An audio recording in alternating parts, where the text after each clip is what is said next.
उसमें आप सब पधारे, चालू हो गया। भाई बहन, बड़े बुजुर्ग, अन्य समाज के साथी पधारे, प्रशासन के साथी, मीडिया के साथी, आप सबका हार्दिक अभिनंदन करते हुए मैं अपनी बात रखना चाहता हूं। हम लोग समाज के लिए बोल बोल करके बीमार हो गए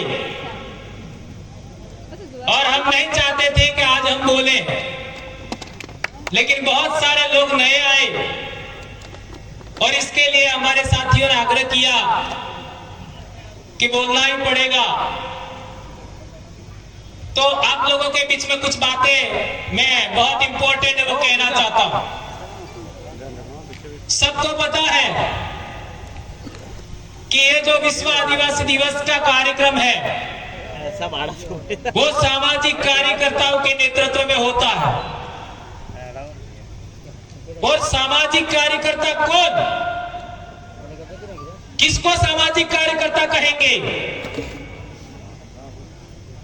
तो जो सच क्या है और गलत क्या है उसकी सही सही व्याख्या करे वो सामाजिक कार्यकर्ता।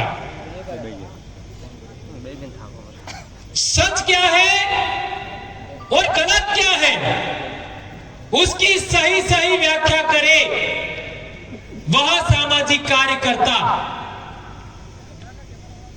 आज की तारीख में पूरे देश के आदिवासियों का जितने भी बड़े संगठन हैं उन सभी संगठनों का अलायंस बना है। पिछले दिनों इसका बहुत बड़ा मीटिंग हमारे यहां पर हुआ।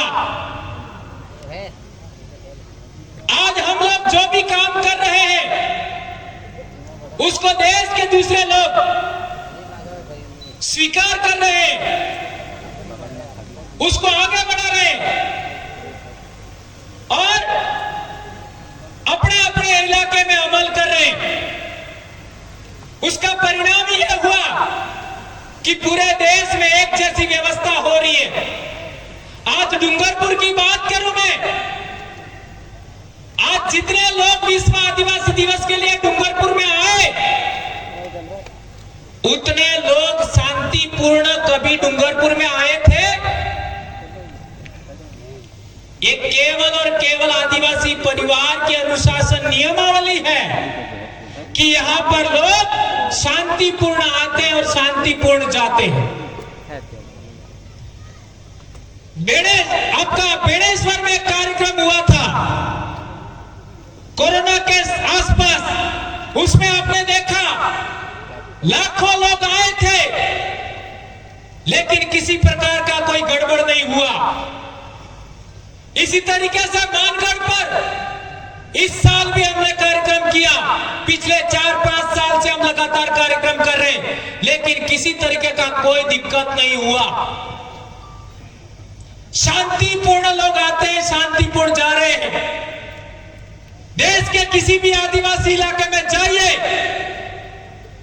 सबको कहना चाहता हूं, चाहे मीडिया के लोग हो, प्रशासन के लोग हो,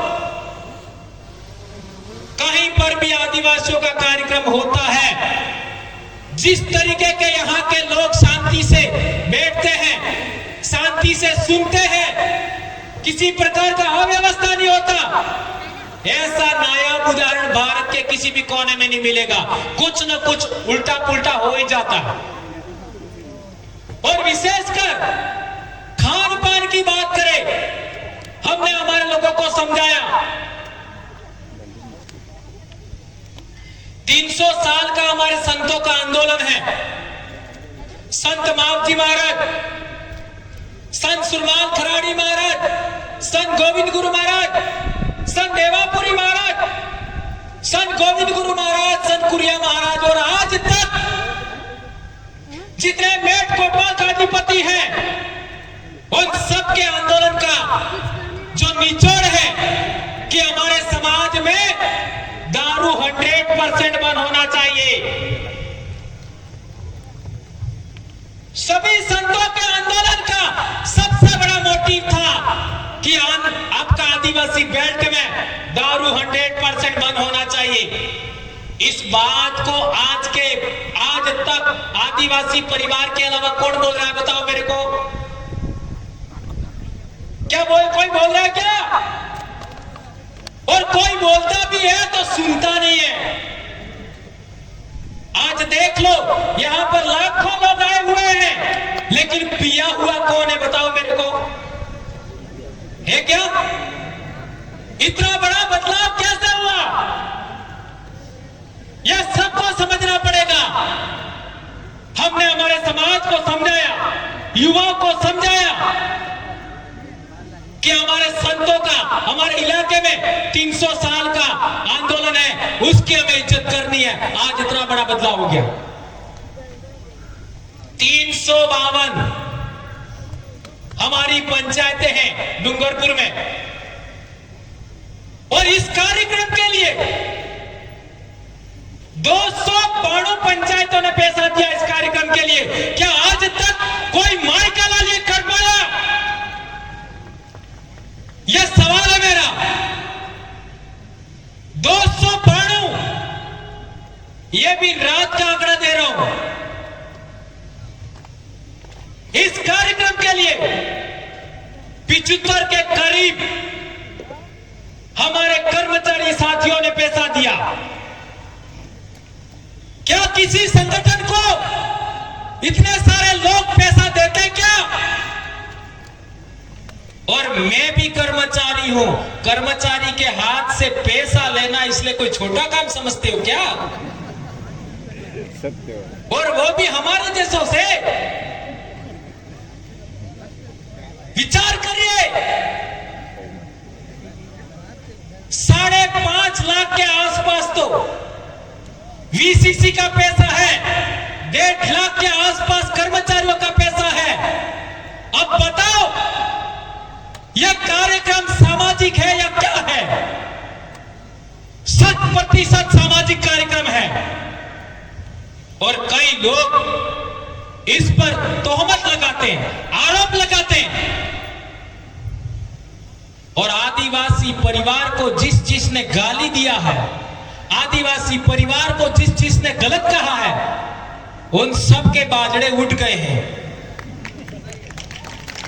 और उठेंगे। एक बात और बड़ी कहना चाहता हूं कि हम स्कूल में बच्चों को पढ़ाते हैं। अब जो स्कूल में पढ़ाते हैं वही समाज को पढ़ाओ तो लोगों को तकलीफ हो जाती है। स्कूल में पढ़ा सकते हो वो बात, लेकिन समाज को नहीं पढ़ा सकते, ये कौन सी बात हुई भाई? स्कूल में पढ़ा सकते हैं, जो किताब के अंदर पाठ में लिखा है वो समाज को मत पढ़ो। और समाज को पढ़ाते हैं तो आप सब समझते हो क्या कर रहे हैं। ये बात समझनी जरूरी है। ये मैं किताब लाया, ये 6ठी क्लास की किताब, इसमें आगे के 3 पाठ, 6ठी का ये किताब इस साल बंद कर दिया। आगे के 3 पाठ आदिवासियों से संबंधित है, ये इस साल बंद कर दिया। 10-12 साल से किताब चल रही है, इस साल बंद कर दिया। इसमें पहले 3 से 4 पाठ आदिवासियों से संबंधित है।